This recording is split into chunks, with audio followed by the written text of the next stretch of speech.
அதிமுக ஆட்சியில் என்கவுண்டர் பண்றதுக்கு ட்ரை பண்ணாங்க. அதெல்லாம் ஒத்துக்க வேண்டிய விஷயம் தான். மலேசியால இருந்து ஏர்போர்ட்ல இறங்கி போறேன். இறங்கும் போது என்ன மாணிக்கவேல் இப்ப இருக்கிற ஐஜியா இருந்தார்ல, ரிட்டையர்ட் ஆயிட்டார்ல, அவர் தான் அரெஸ்ட் பண்ணி கூட்டு போறாரு. எதுக்கு அரெஸ்ட் பண்ணான்னு எனக்கும் தெரியாது. கூட்டு போய் நம்ம கமிஷனர் ஆஃபீஸ்க்கு எதிர்த்தாப்புல இருக்கிற ஸ்டேஷன், அந்த ஸ்டேஷன்ல கொண்டு வச்சுட்டாங்க. அதுக்குள்ள போன்ல கேக்குறாங்க, நல்லா தெரியுது என்ன பண்ணணும்னு கேக்குறாங்க.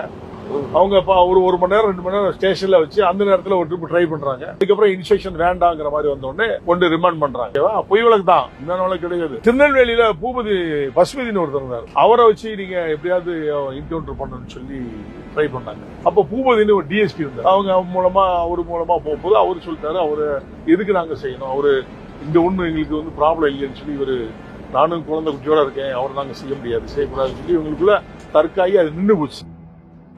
அதுக்கு செருப்பு மாலை நான் போட்டேன்னு சொல்லி பரலை கிளப்பி விட்டாரு. யாரு? வைகோ தான். அரசியல் சாணக்கியம்ல ஒருத்தர் அழிக்கணும் என்ன வேணா பண்ணுவார்.